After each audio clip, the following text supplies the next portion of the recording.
Chers amis auditeurs, nous vous saluons dans le nom de Jésus-Christ, notre Seigneur et notre Dieu. Aujourd'hui, nous parlons du temps de Carême, temps important qui nous prépare à la grande solennité de Pâques. Nous devons le savoir, le mot Carême vient du latin quadragesima dies, qui signifie 40e jour avant Pâques. Le Carême est une période de pénitence, de jeûne et d'aumône, qui dure pendant les 40 jours qui précèdent la solennité de Pâques. Le Carême commence par le mercredi des Cendres et s'achève avec la Semaine Sainte et le dimanche de Pâques. Les dimanches n'étant pas jeûnés dans la religion catholique, le Carême commence donc 46 jours avant Pâques, dans la mesure où les dimanches ne sont pas jeûnés. Cependant, il faut le savoir, la réalité du christianisme en ses débuts n'offre pas un temps de Carême. Dans les premières années qui suivirent la mort de Jésus, les apôtres ne pratiquaient pas le Carême comme on le fait aujourd'hui. On voyait cependant les apôtres jeûner pour des missions bien spécifiques, mais pas dans la dynamique de la préparation de la solennité de Pâques. Après l'époque apostolique, la pratique du Carême s'installera progressivement en subissant beaucoup de fluctuations. Et je pense que nous sommes là pour mettre en évidence ces fluctuations-là. Jusqu'au IIe siècle, les premiers chrétiens continuent d'observer les pratiques religieuses juives, le repos du sabbat, la prière au temple. Puis, au fur et à mesure que la petite communauté de culte se forme, cet espace de temps est fixé à l'intérieur du programme qui vise à préparer les catéchumènes à leur baptême, célébrer la nuit de Pâques. Cet acte est le dernier acte après 2 ans de préparation pour purifier les cœurs et se disposer à la communion pascale. Il ne s'agit plus seulement de rappeler les événements de l'Ancien Testament, mais de commémorer aussi la passion et la résurrection du Christ et la descente du Saint-Esprit sur les apôtres. Selon une lettre de saint Irénée, chers amis auditeurs, au pape Victor, ce temps dure entre 1 et 2 jours avant Pâques. Le jeûne de ce temps est très court, 1 ou 2 jours, mais sans prendre aucune nourriture. À cette époque, donc, 2e siècle, chers amis auditeurs, on décide de réserver un temps dans l'année pour célébrer, dans la prière et le jeûne, la passion et la résurrection. La grande solennité de Pâques devient alors le centre et le sommet de l'année liturgique. Au IIIe siècle, on allonge la période préparatoire de jeûne. Vendredi, mort du Christ, samedi, repos au tombeau, puis plus tard, jeudi, scène, et toute une semaine qui devient la semaine de la Passion, la semaine sainte. À Alexandrie, au milieu du IIIe siècle, on jeûnait toute la semaine sainte. Enfin, après, on allonge le temps de jeûne à 3 semaines, pendant lesquelles se fait la préparation des futurs baptisés, particulièrement par la lecture de l'Évangile selon Saint Jean et les rites de scrutin. Vous voyez comment est-ce que petit à petit l'Église, à travers ses fluctuations, met en évidence le temps de Carême. Dès le IVe siècle, chers amis auditeurs, on ajoute encore 2 semaines de prière et de jeûne pour rejoindre le chiffre symbolique de 40.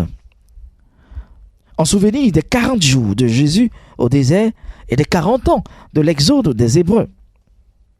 À partir du IVe siècle, donc, le Carême s'organise autour de la préparation des catéchumènes au baptême. Solidarité chrétienne oblige. On demande alors aux baptisés d'accompagner les catéchumènes en priant, en jeûnant et en participant aux catéchèses sur le credo. Le Carême devient alors pour les chrétiens un temps de renouvellement de leur vie de foi, en puisant à la source vive de la mort et de la résurrection du Christ. Eusèbe de Césarée, évêque de Césarée, père de l'Église, est le premier témoin de l'existence du Carême. Il écrit encore, j'ai encore bonne mémoire, il écrit dans son histoire de l'Église cette pensée très forte. Avant la fête de Pâques, pour nous préparer, nous nous exerçons pendant 40 jours en imitant le zèle des saints Moïse et Élie. Fin de citation. D'autres traces du Carême ou quarantaine se trouvent au IVe siècle, dans un canon du concile de Nicée. Ce temps était dévolu à la préparation de la fête, mais surtout à celle des catéchumènes qui étaient baptisés à Pâques. Il faut le savoir, chers amis auditeurs, pendant toute cette période, les fidèles ne prenaient qu'un repas par jour, composé de pain, de légumes et d'eau. Certains se contentaient simplement de pain et d'eau. Pendant la semaine sainte, l'abstinence était plus rigoureuse encore. Le vendredi saint et le samedi, on ne prenait aucune nourriture. Nous sommes là au IVe siècle. À partir de ce moment, le carême devient un temps liturgique spécifique et empreint d'une austérité plus évidente. Quant au devoir de partage, qui forme avec le jeûne et la prière un tout, et de façon encore plus manifeste depuis le Concile Vatican II, il apparaît dès le Ve siècle, comme en témoignent les sermons de Léon le Grand, pape de 440 à 461, parlant des appels insistants de saint Augustin, qui lui-même vécu de 354 à 430, ou de saint Jean Chrysostome, 344-407, aux fidèles à ne pas négliger ces trois aspects qui étaient indissociables dans les enseignements du Seigneur. Nous avons ces enseignements en Matthieu chapitre 6, versets 1 à 18.